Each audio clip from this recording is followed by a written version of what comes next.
So, the Rock and Roll Hall of Fame. Yeah.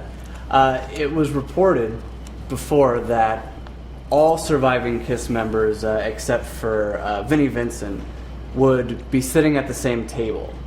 Yeah. And that did happen? I didn't see. No? No, they were some table away from me. Oh, okay. So I think Tommy was there and Eric and Bruce.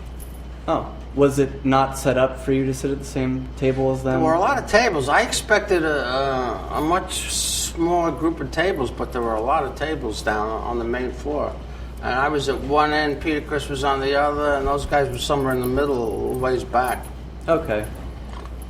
Well, even though you didn't sit at the same table the whole time, how was the interaction between you and the current and former members before going? I didn't get a chance to see any of the former members.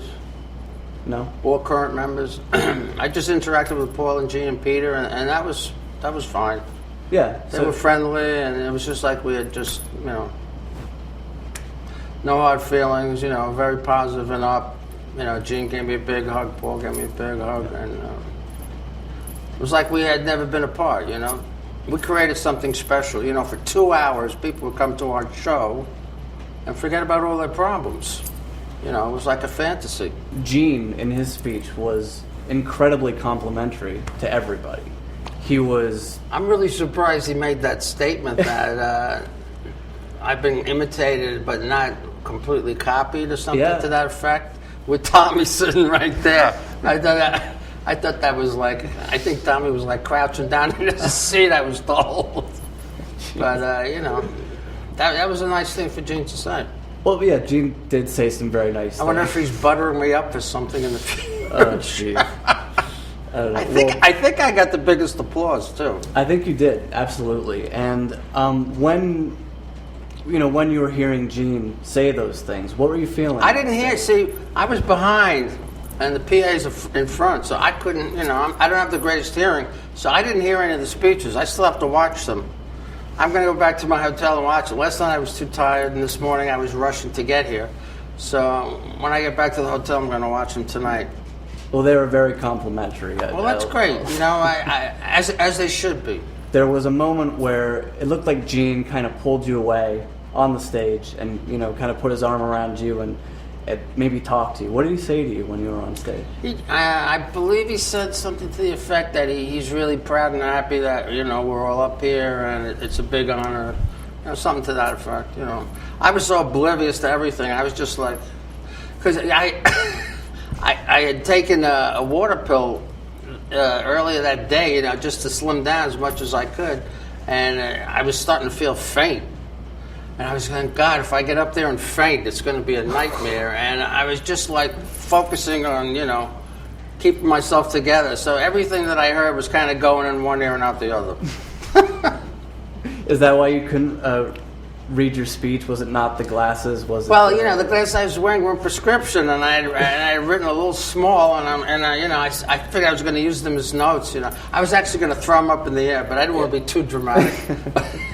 Well, Paul Stanley, he's been very vocal about he doesn't feel like it's really an honor to be in the Rock and Roll Hall of Fame. There's definitely been some combative things between him and the Rock Hall. But how does your view of being an inductee compare to his? I try not to get involved with politics. I was very honored to be there, and I graciously accepted the award. I mean, that's the way you're supposed to act. I really don't agree with Paul's point of view, and I think he should have probably not been so hard on the Rock and Roll Hall of Fame since we were being inducted last night.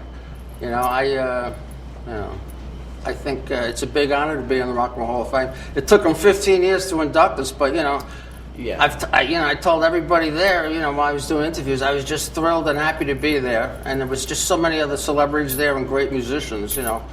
It was a great feeling of camaraderie, and it was great vibes. And of course, in the months and weeks leading into the induction, there was some mudslinging here and there. Gene was saying that you and Peter don't deserve to wear the paint anymore.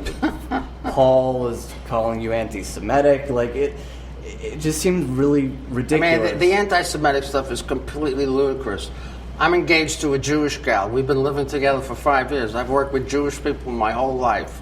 I have tons of Jewish friends. So for him to make a crack like that, you know what the problem is with Paul?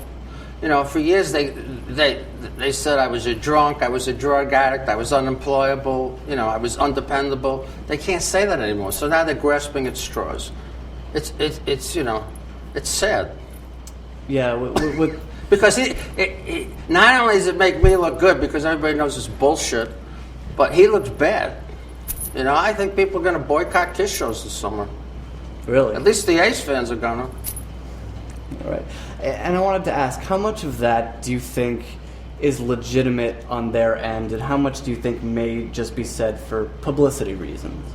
Well, I'm sure he's trying to grab headlines, you know, because he's promoting a new book. So, you know, anything he says that's, you know, a little racy, you know, the press is going to pick up on. You know, that's just the way the press works.